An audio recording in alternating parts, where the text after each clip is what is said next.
Hey there, fellow silly bakers. Welcome to my channel. For those of you who are new here, my name is Nini, and I am absolutely obsessed with creating delicious, healthier versions of classic sweet treats. Today is an exciting day. I get to share a recipe that has taken Pinterest by storm. This is my famous quinoa pudding. This recipe came into my life a couple of years ago, and the reason for that was because I was looking for something that was higher in protein to start my day.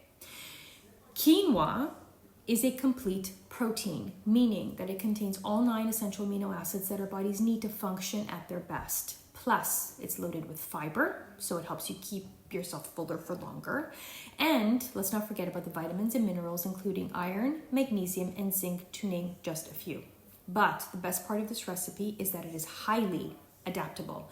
You can customize this to suit your taste preferences and dietary needs. You can use your milk of choice, sweetener of choice, no sweetener at all, your favorite nuts, fruits, seeds, spices. You can create endless flavor combinations here. I do want to mention that the higher the fat in the milk, the creamier it will be. I unfortunately am lactose intolerant, which just breaks my heart. But what I did find was that combining soy milk with another type of nut milk, so either cashew milk or an almond milk, does still create a nice creamy consistency for my taste or for my preference. So let's make some quinoa pudding. Place your quinoa in a mesh strainer. You want to rinse it thoroughly with cold water until the water runs clear. Even if the package says that you don't need to rinse the quinoa, rinse it anyway. Rinsing it allows for the quinoa to cook evenly. So you want to grab a medium-sized pot. I've always been a fan of stainless steel, so this is what I'm using for this recipe. You want to add about 1/2 to 1 tablespoon of good quality butter. I use a grass-fed butter here.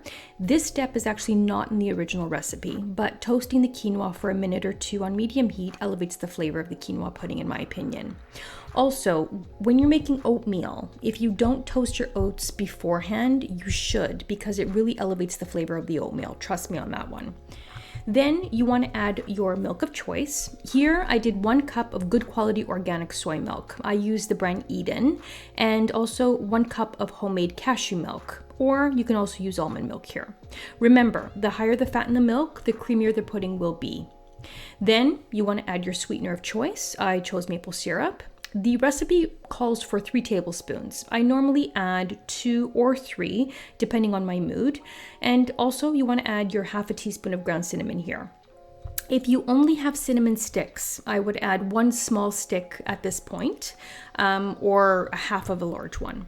Also add a pinch of salt, which I actually forgot to do on camera, and you can add your 1 teaspoon of vanilla. You can add your vanilla at the end also, or now. It's completely up to you.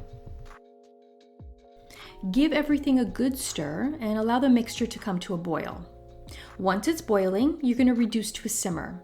It's important that there are a few bubbles going. If there are not, the quinoa will not cook properly.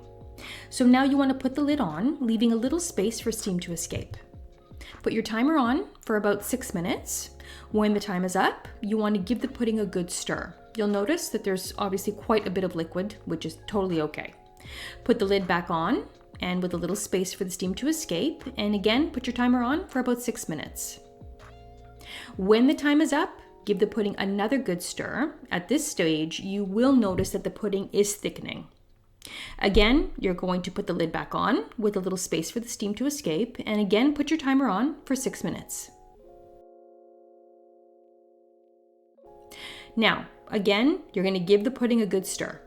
At this stage, around the 18-minute mark or so, you want to give the quinoa a taste. It should be cooked through. A little nuttiness is okay. If it's still uncooked for your preference, you can continue to cook for 2 to 3 more minutes uncovered.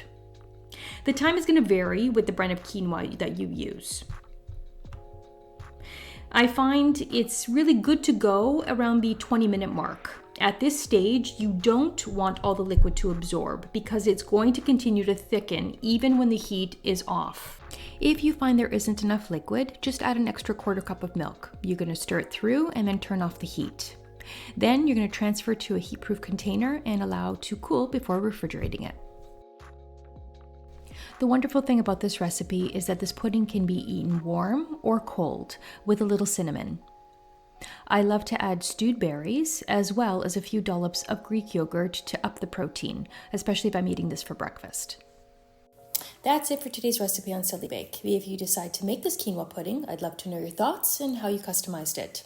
If you enjoyed this video, I'd love a thumbs up and be sure to subscribe for more guilt-free goodies. Until next time, stay sweet and stay healthy. Happy baking, everyone.